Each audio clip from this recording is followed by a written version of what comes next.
Good afternoon, everyone. I am Allison Ebner, Director of Member Relations here at the Employers Association of the Northeast. Welcome to our webinar on powering up your recruitment. Boy, this is a hot topic for everyone. So we know that we've got a lot of folks on the line today who are from marketing departments, who are actual recruiters and organizations, HR folks, leadership teams, some CEOs. So I want to welcome everyone and say that we are very, very glad you're joining us. You're going to love this program today. It's jam-packed with information. Just before we get started, I want to go over a couple of housekeeping notes. This session is being recorded, and the recording and the slides will be sent out to you either this afternoon or Monday morning. So just get that out of the way right away. And if you have questions or comments throughout the program, please type them into the chat or the Q&A field down toward the bottom of your Zoom screen. We're happy to answer questions at the end. Michelle is going to leave time for that. And I just want to have her be able to get through some of her information and tips and tricks for all of you before we open it up to questions at the end of the program. Also, just want to say, just a really big kudos to all of you. We've got EANE members on the line with us today. We have ADDP members on the line with us today. You're all doing an amazing job managing this. I think we were hoping, turning the corner into a new year, that things would ease up a bit. That hasn't happened. So we know that you're doing yeoman's work and just really want to tip our hats to the work that you're all doing to keep your companies moving forward. This program today was designed to support you in those efforts, to really support your people process. And I'd like to introduce our speaker today. It's Michelle Abdall, President of Market Mentors. And Market Mentors is a full-service advertising, public relations, and marketing firm based out of Springfield, Mass. They have global clients, however. I've talked to Michelle and she's like, oh, I just got off a Zoom call with France. And I'm like, oh, okay, I just got off the phone with the Chancellor of Germany. But I'm lying and she's not. So they have clients all over the world. Michelle founded the company back in 2003, out of her house, and it's grown exponentially since that time. And she even found time to open a new business last year called Level 2 Studios. So without further ado, I'd like to introduce a friend, a colleague, and just an amazing woman all around. She's super smart. So here's Michelle Abdall, everybody. Take it away, Michelle. Okay, thank you. Hi, everybody. It's really fun to talk to someone. I'm looking directly at my camera and I can't see who's on the other end. So I want to give two disclaimers. The first one is I'm home. I'm working from home. I have COVID and my voice is a little scratchy and I apologize for that. If I turn into Stevie Nicks, then you can request your favorite Stevie Nicks song. And secondly, because I'm home, my dumb dogs are with me and they like to bark at every squirrel and anything that they see outside. So if you do hear barking, I apologize immensely. I've done everything I could to burn some energy and get them tired for the afternoon. So thank you. I have a lot of content to go over.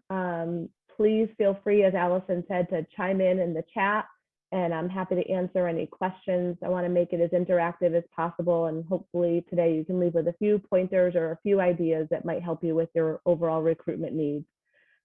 So Allison, kind of put up your questions. So if you wanted to paraphrase them, that would be great. And we can jump right in. I think what's great about having you here, Michelle, with us today is you're going to bring us some expertise, certainly from a marketing public relations standpoint, but you're also running a small business. And tell us again how many employees you have at MM. We have 25.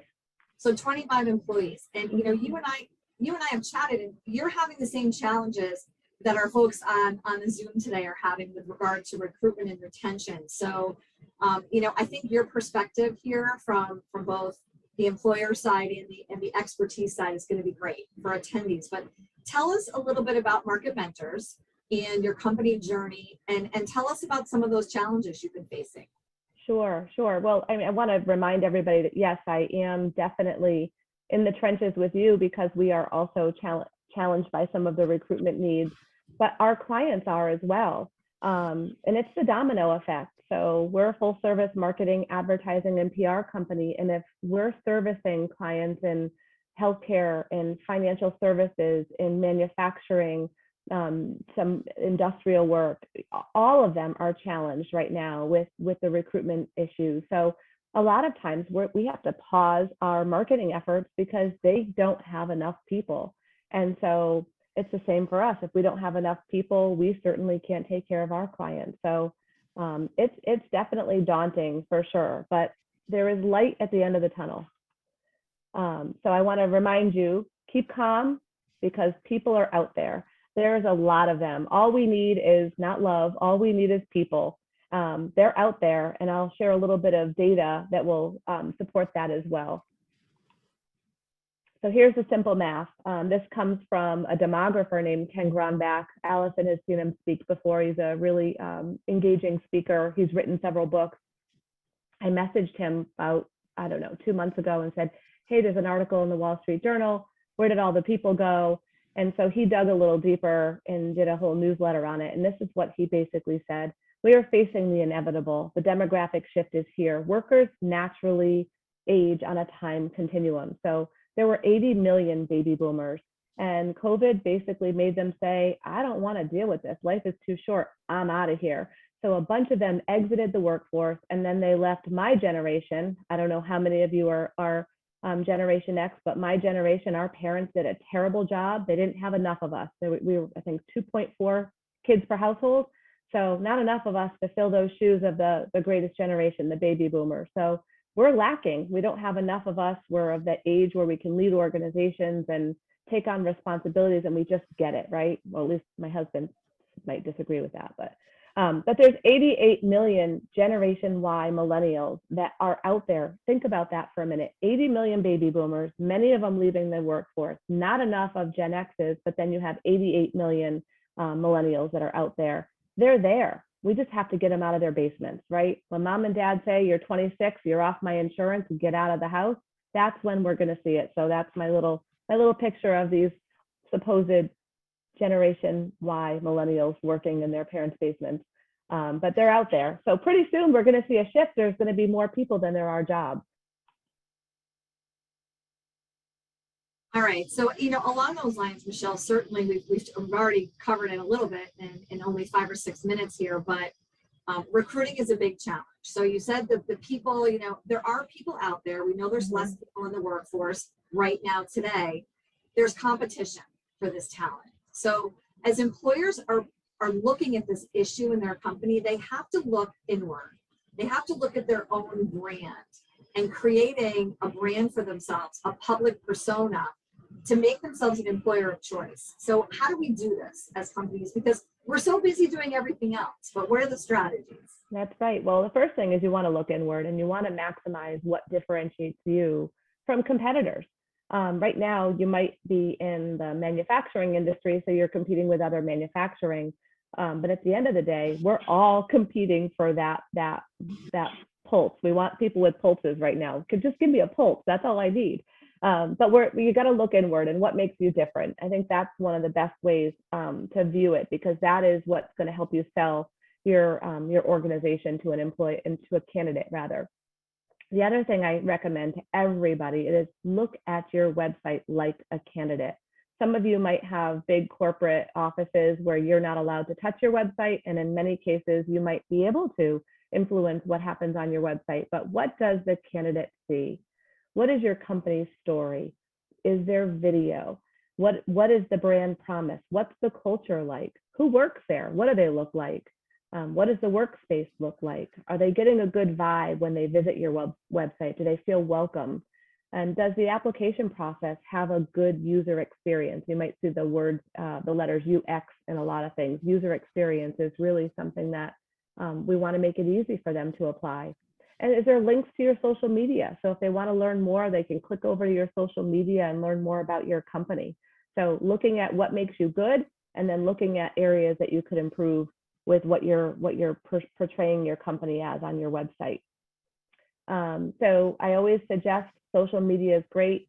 If your organization doesn't have a huge social media presence, don't worry about it. But what I would suggest is social media is really good for recruitment efforts. It allows you to kind of let people take a peek behind the curtain of the four walls of your organization. This happens to be one of our social media posts. I actually was on vacation, but everybody keeps talking. Every applicant we have gotten since August 19th of 2021 asks, are you going to do Bacon Day every year? So it's kind of funny. We post about the fun things that we do.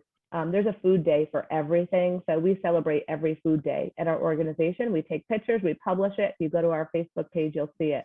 But today, candidates want to know what happens behind the scenes of a company. Who are the people? What do they like? What do they do? What's the culture like? What's the personality? So I'd like to hope that, by posting pictures of us eating food and having fun together, it shows that we're collaborative and we all get along and we celebrate successes. The other part is looking at how you're aligned with your marketing department, or if you're in marketing, how you're aligned with your recruitment and your HR department. If you're in lockstep, that's a win.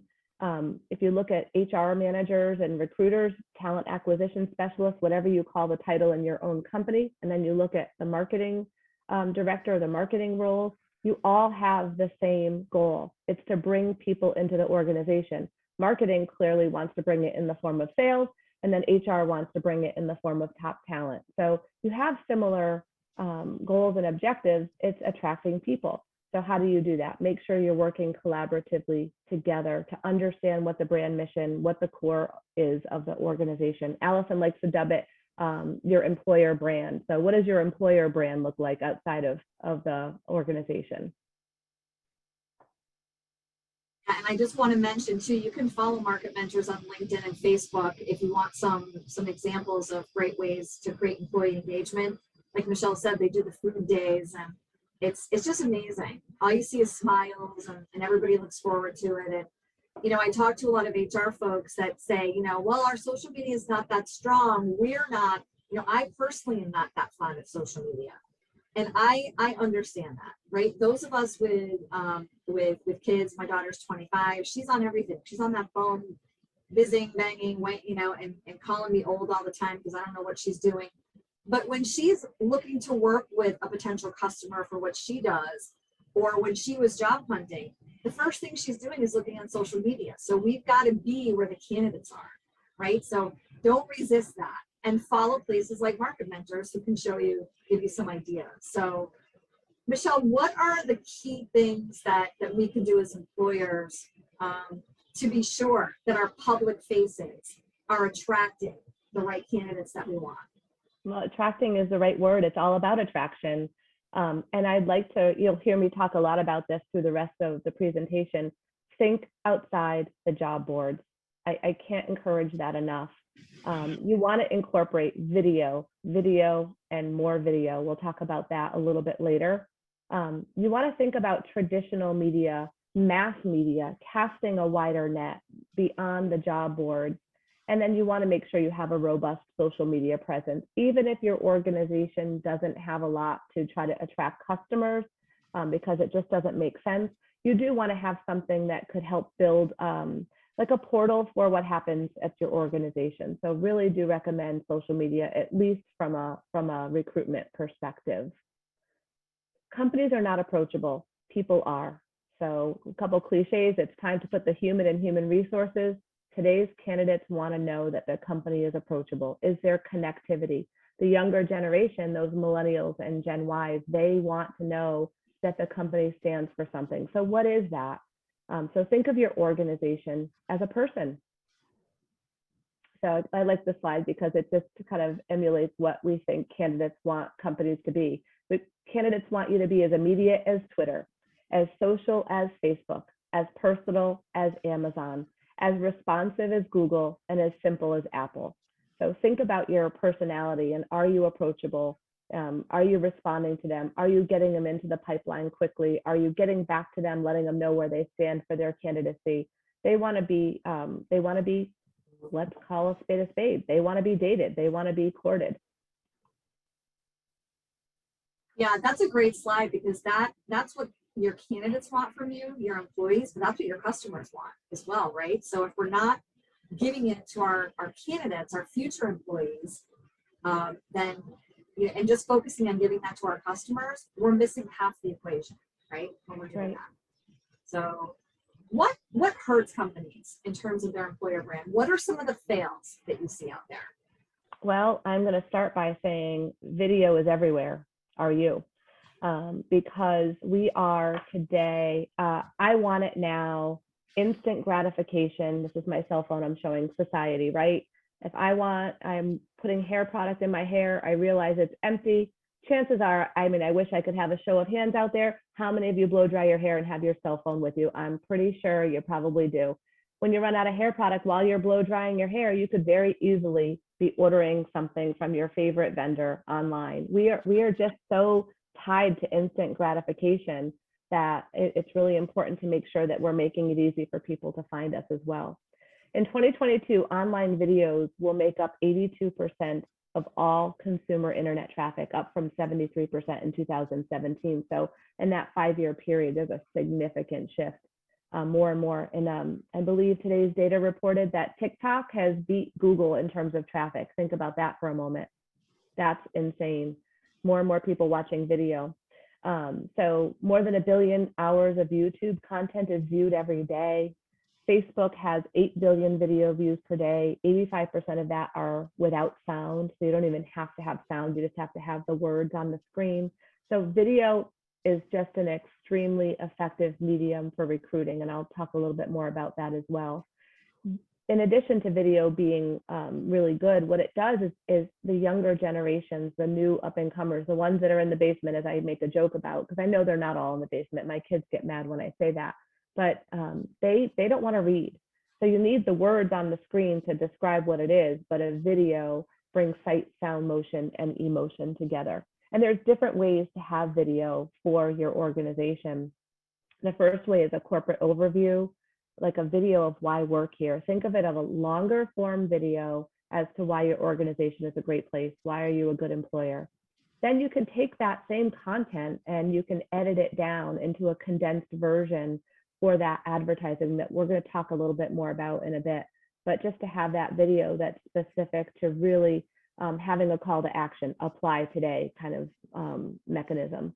And then there's the shareable social content. And those are the videos that you can do on your own. If you're going to do a bacon day at your office, those are the fun videos to capture on an iPhone. And those are suffice, because now it brings that level of personality to your organization.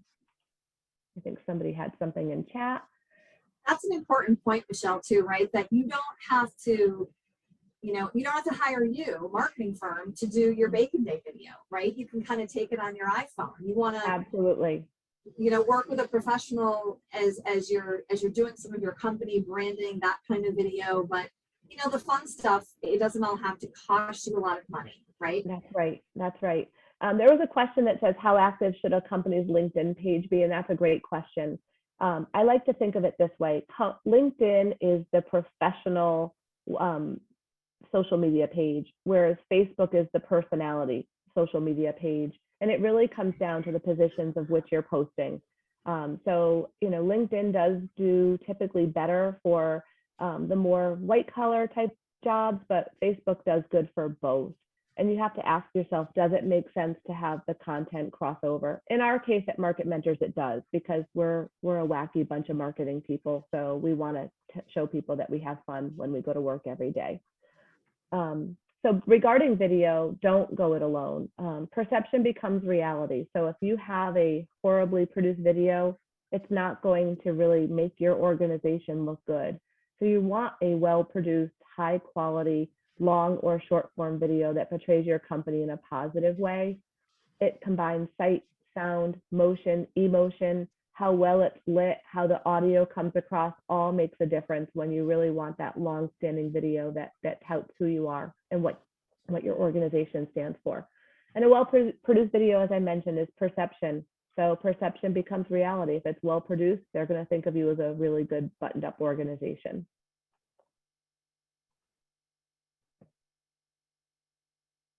So Michelle, I know you've produced some videos for your clients that have, feature their employees in these videos, and some are shorter and some are longer. And they when you show them to me, they have a great way of evoking emotional responses, which I think is definitely one of the big benefits of video, right? So How much should you involve your employees as you're producing video for the organization? I think it's beyond just video. I 100% agree. Having some employee in a video is great. Now you have to be mindful of if they leave, you might have to just edit that portion of the video out and maybe insert a new employee that's there. So you want to keep it as modular as you possibly can. That's the great thing about video is it can be done very modularly. But as far as brand ambassadors go, it's about pride. You know, who are those people in your organization that live, sleep, and breathe your organization's culture? What do they like about working there? What makes them fulfilled? Why do they enjoy their job? And if you can engage them in such a way, they're going to be the ones that will, when you post something on social media that you're hiring or you're looking for a specific key role, they're the ones that might share that content to their network. And then maybe there's somebody in that network that will share the job because their daughter, sister, brother, cousin, uncle, somebody's looking for a job. So that's one of the benefits of having these brand ambassadors because they help stretch the message out a little bit further than what you can do yourself. So I suggest featuring employees on your website, in your social media, and then bringing it back to video. So feature employees who embody your culture on a video. And it can be interview style. They have to answer a question or two. And if it's done really well, you really get a good picture of what it's like to be, or what it's like to be part of the organization. And Michelle, once you get these videos, where should they go? You know, so they're accessible to potential candidates who are checking you out, right? That's a great question. So first and foremost, your website, especially if you have a recruitment section of your website, that's the perfect place to have it. It can go on your social media pages. If there's a chance to link to it from your job posting on the job board, you might want to consider doing that. Heck, you could even put it into your email as a link, you know, check us out, view what it's like to work here. It could be in your email signature. So a lot of different places. And then of course, if you're doing any traditional type advertising, that is exactly what you would want to use. So lots of purposes, repurpose, repurpose, repurpose. That's great. That's excellent advice.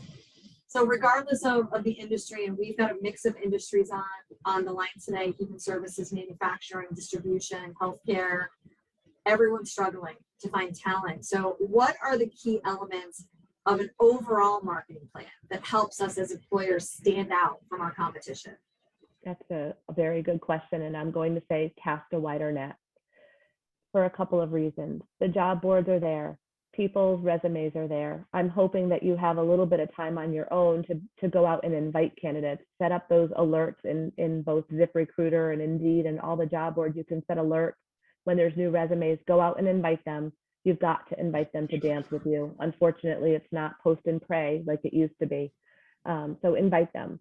And then casting the wider net is really reaching the masses. When you have an ad that might air on television or radio or connected TV or streaming audio, which we'll chat about in a bit, you are reaching a larger audience, people who may or may not be looking for a job, but they may have family members, a spouse, a husband, a wife, somebody, a family member that might be looking for a job.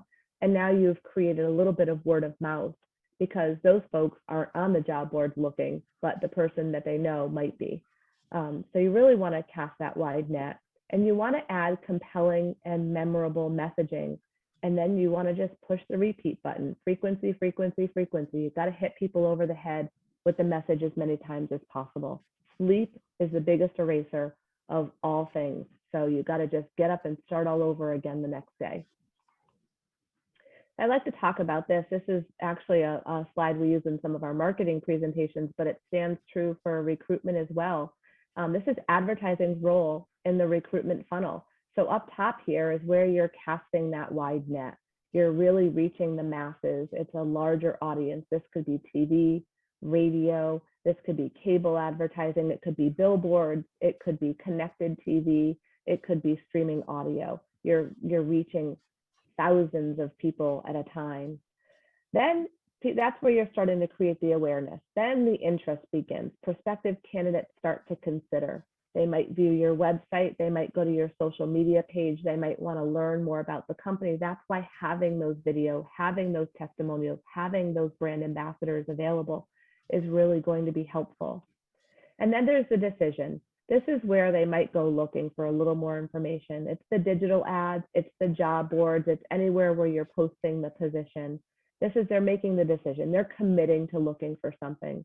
And then action. Where's the action happening? It's usually in the form of online applications. And in some cases, it might be in-person visits to fill out an application.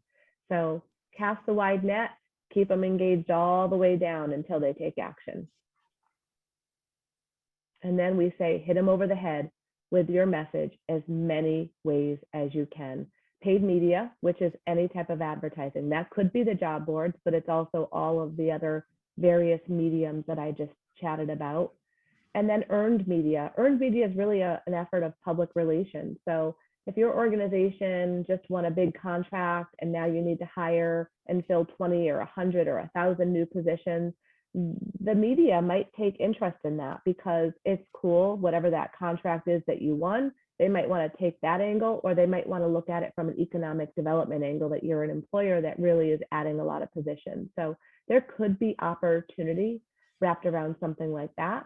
Or if you have a tenured employee, someone's celebrating 5 years, 10 years, or you all volunteered for a Habitat for Humanity project, sending out a press release and earning that media opportunity gets your name out there. It helps build name recognition. And then owned media, where can you optimize that? Owned media would be anything that your organization owns. And that could be from simple "we're hiring" signs that are outside your building to your website, to video, anything that you actually own, any materials that you own. Make sure those are updated and updated frequently. And then share it. Share it through social media channels, share it through LinkedIn, through Instagram if you have an Instagram page, Facebook, but usually Facebook and LinkedIn are the two most popular. Just to kind of close that loop, Michelle, as a lot of organizations will ask us here at EA&E, what social media should I be on? Right? They probably have a company LinkedIn page. They may have a Facebook page. They want to know if they should be on Twitter. They want to know if they should be on Instagram. And do they go down and take that leap into TikTok? Right? I'm a new TikTok user, completely addicted. Like, it's crazy. It's bad. It is bad. It is bad, but it's so much fun. I have a golden retriever, so I watch all the golden retriever videos. You get sucked in. You do get sucked in, and it's in that engaging, emotional way of reaching people. So if you've got limited resources, where should you definitely be as an organization? I'm going to say the two top ones that we recommend out of the gate are LinkedIn and Facebook. The good news about those two is that they tend to allow you to post things that are happening within your organization. Twitter, if you're somebody who is if your organization is impacting policy for any reason, and policy changes and things of that nature where it's constantly updating things, then sure, Twitter would be a place to be. But Twitter, you need to be active, you need to be responsive. It is a labor of time, effort, and energy.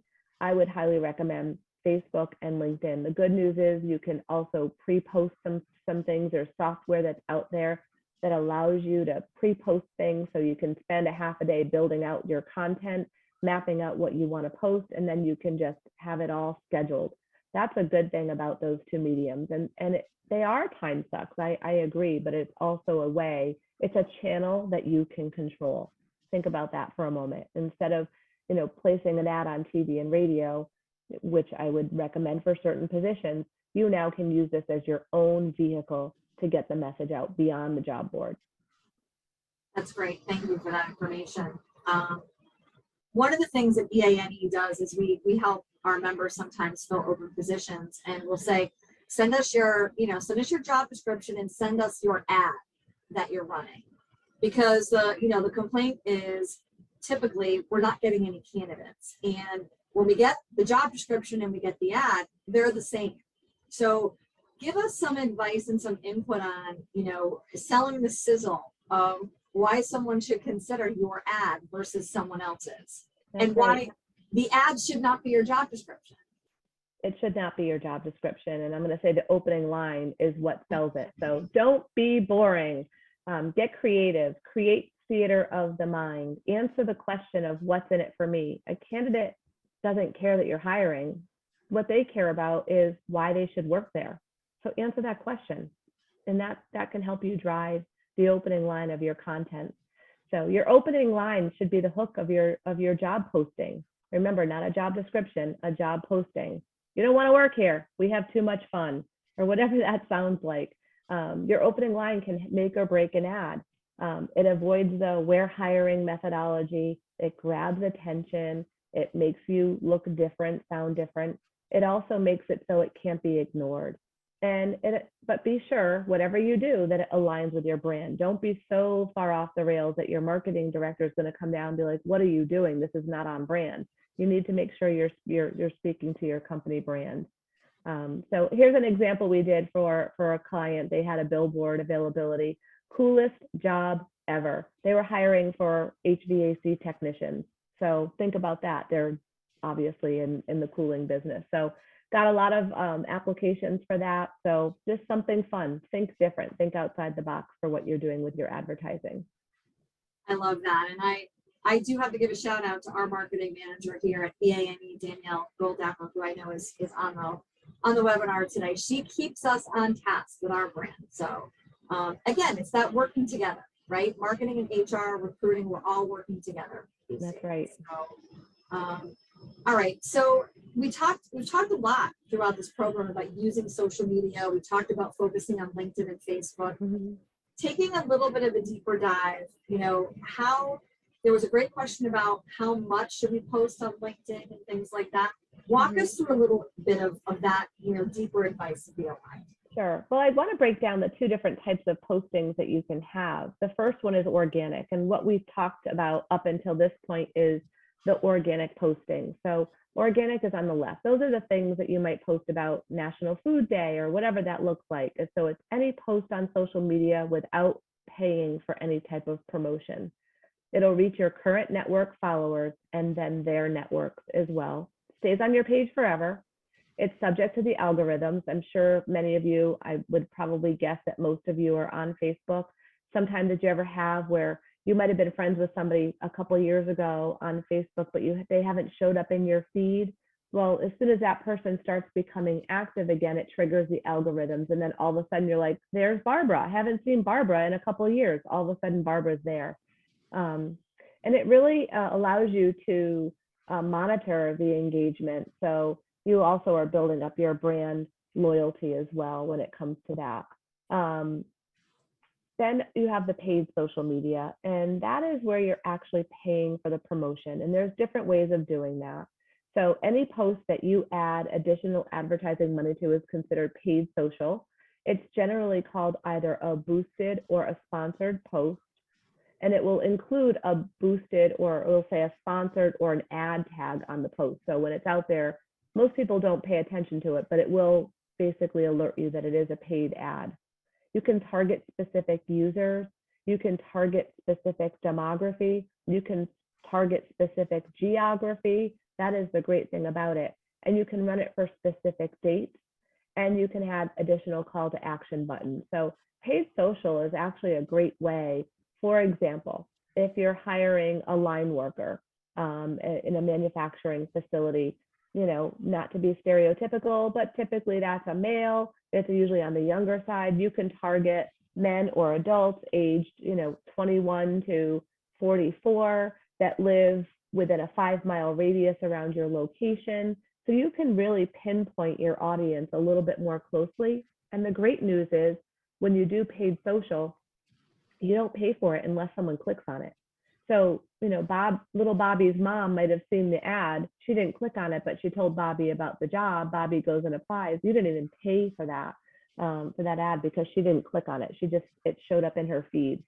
And the great news also is you'll get metrics. You'll get to see the engagement, how many times people clicked on the ad, and you can bring them through to your website. So those are the two different types of social media, organic and paid. And you can do paid on LinkedIn as well. It can be a lot more pricey to do that on LinkedIn, but it is an option for sure. And this is just some examples of, these are some of our clients that, Oh my gosh, hang on, bear with me. I knew that was going to happen. Okay, here we go. I'm trying to move the picture of my ugly face here so I can see what I'm looking at on my screen. So organic social media content. This was a post for Bremen Termite and Pest Elimination. This was for Noonan Energy. This one was for Freedom Credit Union. These were organic posts. So don't just post something that just has text. I'm scrolling my mouse over just the text. Have a picture, have a video, have something that pulls them in that's on brand. This is Freedom's brand. This is what it looks like. This is Noonan's brand. This is Bremen's brand. You've got to make sure you're holding true to your brand. And then these are some paid ads that we did for the same types of positions. This is another company as well. You know, the big block of orange happens to be their company colors, and now hiring is a requirement, but ho hum, yawn, yawn.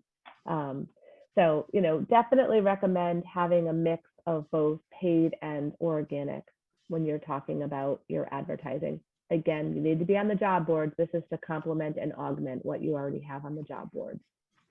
And Michelle, just tell us a little bit about the data that you can pull if you're doing paid. You know, Sure. you're boosting posts and things like that. You get some good information, right? Yeah, not even paid. Even the organic, you can get that as well through Page Manager. You can look at how many people viewed and then how many people interacted, which would be the engagement. If they clicked on it, you'll be able to tell. So you'll be able to look at all that data, and then you can tie it to, if you have access to your Google Analytics on your website, how many of them clicked over to your website, because the end goal is to bring them over to your website and not just your homepage. You want to bring them to the hiring pages of your website. Make it easier for them to access the posting and to get them to sign up, fill out a form, send in their resume, whatever that looks like for your organization. And I think that's kind of cool too, because if you post your opening on LinkedIn and you're not getting a lot of traction, maybe you refresh it, right? Try something else. Try jazzing up the wording. Try, putting another headline in. That's a great point, Allison. I mean, I would highly recommend, if you're doing organic posts, remember, here today, gone tomorrow. So it's really important that you post frequently. Remember, sleep is the eraser of everything. So you need to hit them over the head the next day, because they're going to forget. So. Okay, let's talk about, the kind of the power of paid advertising, through, terrestrial radio, digital advertising, TV, and all of these terms that confuse all of us. So you're the expert. Help us out with all these. Right, calling all candidates. In today's competitive environment, it's important to reach the masses. I said it before, I'll say it again, and I'll say it tomorrow, and I'll say it forever and ever. Put me on repeat. You got to reach the masses in today's environment. What does that look like? Go beyond the job boards. You have to meet the candidate where they are. Sure, they might be on Career Builder, they might be on Indeed, they might be on Monster, but they're also on their iPhones, they're on social media, they're watching television, they're watching YouTube, they're on Instagram. Some of them might even been looking at the news, and the news usually in today's day and age is in the form of an online news portal like MassLive or Current.com or any of the other Boston.com, any of the other online portals. So you got to meet them where they are. The traditional approach for recruitment has always been post something on your website, go on the job board, ZipRecruiter, Indeed, Monster, Career Builder, LinkedIn. Maybe it's your local newspaper or your local newspaper's web portal. What we want to do is take what's in our marketing world. In our marketing world, traditional means is reaching the masses. So broadcast television, broadcast radio. You heard Allison say terrestrial radio. That is when you get in your car, you turn on your dial. That is terrestrial radio. But then there's also streaming radio, which is going to be your Pandora, your Sirius XM, your Spotify, any of those streaming channels, Apple as well. Then there's also connected TV. I'm going to kind of educate you a little bit about connected TV. It's an area that we're really passionate about. We've kind of been ahead of the curve, and we're seeing great successes with connected TV, and we'll talk about that in a minute. And then video content. Why work here? The testimonials, those are great for engagement. You can consider billboards. That's what we call out of home. So having a billboard, sometimes it works, sometimes not so good. It depends on where you're posting and what the message is.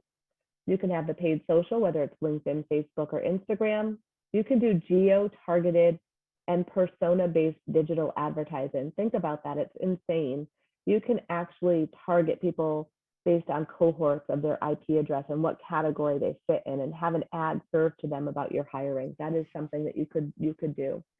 You can do event-based recruitment. You can do virtual job fairs if applicable. Maybe you're going to have an actual job fair at your organization. There's a lot of things you can do.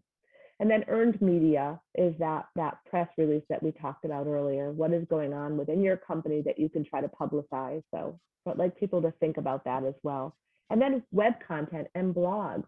Why not? If you can control your own website, why not have an employee write a blog about what it's like to work there and why they love their job, or do it interview style? Or why not have something about the benefits that you offer, or the very important work that your organization does that would instill pride in a potential candidate's perspective?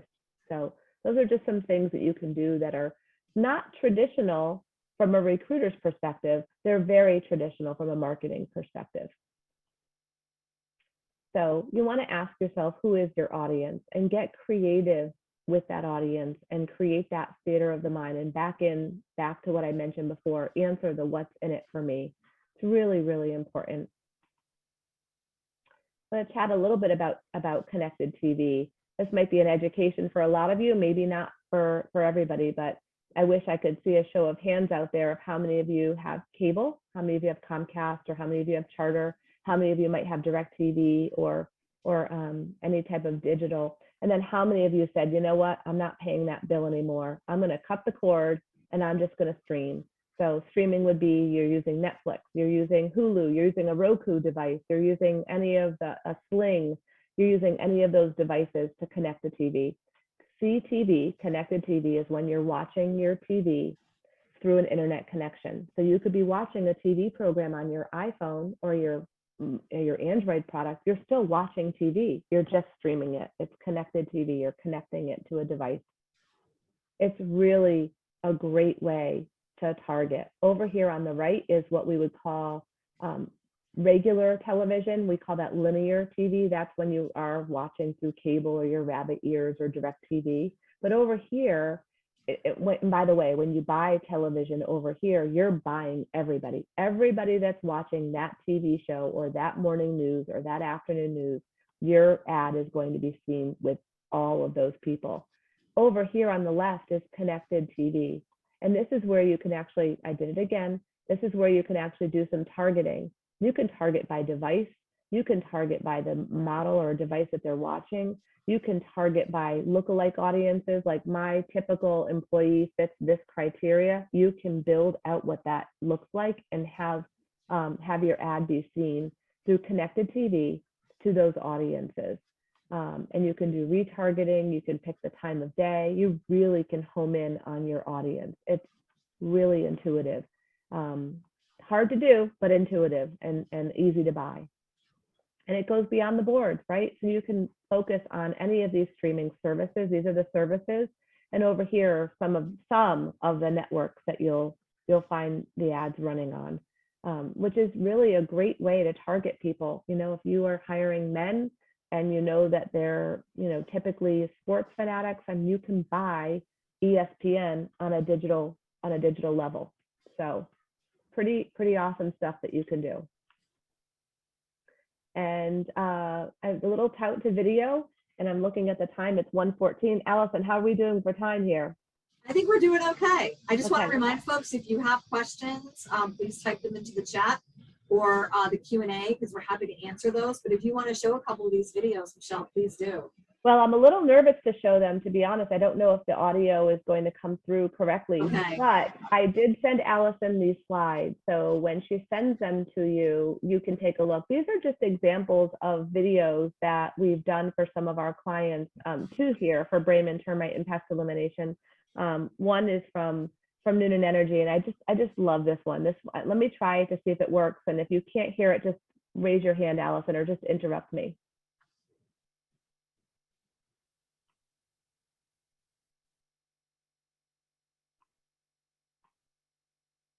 Can you hear it? No. I don't think we're gonna hear it.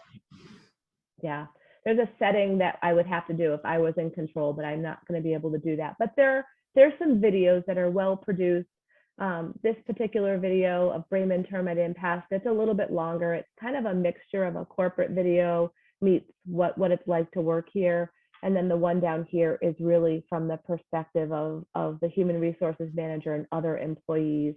The one for Noonan, you know, this gentleman, you want to cry when you watch this. I mean, all he wanted to do growing up is be a truck driver, and it's a great video. And then this one is for Lewis and Clark Pharmacy because they're also looking for pharmacy techs. So these are just 4 examples of videos that we'll make sure get sent out to you that you can watch at your leisure.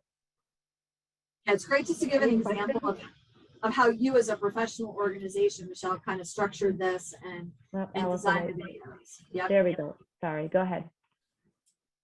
We do have a question that just came in, Michelle, from Jill. How important do you believe an employer's rating is on places like Glassdoor and those other? Oh, I hate any type of rating service. I really do. And I think it's because, you know, we had someone that worked for us a long time ago and she was kind of a bully. She's not with us because she was a bully. And we got docked out there, right? The PR person was a bully. You can find it yourself if you want. And so, you know, when you have those, you got to bury them. You've got to get buy-in from some of your employees to write something positive. For us, we're small. I mean, nothing's perfect. And I like to go into the notion that nobody's perfect. So, you know, I personally can read through that. It's the same way when you're going to a restaurant. You know, if they said the service was terrible, is that going to prohibit you from going there? Probably not as much as there was bugs all over the floor and the place was filthy. That might really make you think twice about going there. So I think it's important if you're a larger organization. Nobody wants to have a demerit on them, right? So you have to you can't take it away, unfortunately. You just have to have more positive stories out there. Again, another pitch for video and another pitch for those brand ambassadors, because the more that they can be involved without even realizing it, the better off your organization is going to be viewed. Yeah, good point. I think we do, you know, we look on Glassdoor, there's disgruntled employees that are posting, and I think it always is that balance of the negative or the positive, right? If there's all negative, then, you know, you've probably got to look at something internally. Absolutely. Yeah. Are there any other questions? Any other questions? Feel free to type them into the chat or the Q&A. I know there's a lot to think about, Michelle. So one thing for you to share with the group is we talked about a lot, right? We talked about ways that you can use internal, you know, brand ambassadors in your organization, creating that strategy specifically on recruiting new employees in the form of all kinds of advertising, all kinds of marketing. How do you know what to budget for something like this? We've got folks on the line today that are small companies with smaller budgets, you know, maybe larger organizations that can do a little more. How do you set aside a budget for stuff like this? That's a great question. And I hate to say it depends, but it depends. You know, in many cases, we work with organizations where they say, tell us how much money is it going to cost us to do this? And in many cases, it's, hey, we can't go over this amount, or just tell us what it's going to look like. There's probably people on from different parts of New England right now, or the Northeast, but you know, here in Western Massachusetts, it's pretty affordable. Connected TV can be very affordable because you're paying what's called a cost per thousand basis. How much are you going to pay to reach every bucket of 1,000 people? So it's a little bit more controllable, whereas television advertising can be a little bit more expensive because you're paying the rates that the station set forth, and then you're casting that really, really large net. A really well-produced video can be anywhere from $5,000 to $50,000. It really runs the gamut depending on what you want, what your goals and objectives are, but you want that. And it has shelf life, you know, to spend to make that investment. It's not like it's one product. You will have that video and then it can be sliced and diced later for other content, which is awesome. So it really does depend. And I'm happy to, you know, privately answer any questions from any organizations that are on this call if they want to know what that might look like for them. I'm definitely happy to have a conversation. That's great. That's great, Michelle. Thank you for that. And I think, do the other things, right? We talked about doing those press releases, celebrating your victories as an organization, promoting that on your social media pages. Those are all things that you can do that don't cost anything. So make sure you're doing those things on a regular basis. It costs time for your staff. It's time, right? Exactly. And I also would encourage people to think about, if they are going to buy that mass media, then definitely having a partner would help. I'm going to make one little pitch, and we would love to help you with that. That's an area that we're doing all day long. We're buying it for advertisers that are at promoting their products and services, but we're also helping with the recruitment. It's definitely a lot to take in. It's a lot to learn. It's a lot to know, and nobody's going to be able to do it perfectly on their own, because there's just so much that there's only so much you can do in the course of a day. I think your team also can make some recommendations, right, in terms of what you've seen be successful and maybe not so successful with your clients. So a question popped up here from Jason. What are your thoughts on easy apply, one-click apply options versus a long form type of option? I think that the more that you can improve the user experience, the better. For my organization, I don't like that. I don't want people just to be able to send in their resume, because we're in the communications business. I want to know they can string some sentences together. So we require, tell us about you, tell us what you're looking for in your next role. We want to know that they can put a couple sentences together, but for depending on the type of role, the easier you can make it for them to apply, absolutely, I would suggest it. Okay, yeah, I think it's kind of like, I would say that's the eHarmony versus some of the other online dating apps, right? Like, make it easy, but you want to see some of their skills too at the same time in some cases. That's right. I think it comes down to the position, right? I mean, if you're looking for something that, you need someone that's just an able, I don't want to be demeaning, but you need an able body that can come here and can push a button and can move things from point A to point B. That might be a little bit of an easier role to fill. You want to make it easy to get those applications versus someone who may have gone to school for engineering and they know how to fix things, and you want to know that they have certain skills, then you want to know a little bit more about them. So I would weigh what the position is versus, and also how many of them you want to fill and how quickly you want to fill the role. So, if you need 100, then yes, you have to step that up and get as many applications in as possible. I hope that helps, Jason. All right. Yeah, anything else before we wrap up? I know everybody's really, really busy. I want to, while you guys are thinking about any last minute questions, I want to take an opportunity to say thank you so much to Michelle. She is a wealth of information. So if you do have questions, you do want to have a conversation one-on-one, I would highly recommend that you reach out to her. Follow Market Ventures on LinkedIn and Facebook. They do some great stuff. You'll learn a lot by way of employee engagement and great ways to do things. So we thank you for joining us today. Stay safe, stay well, everyone. We know this is a tough time, but hopefully some of these tips will help you get through the challenges that we're going to face this year. And look for EA&E to continue putting out information. Hopefully that will support your mission. So thank you again, Michelle. As usual, Okay. you deliver. Thank you, everybody. Have a great weekend. Yeah, thank you. Take care, everyone. Bye-bye.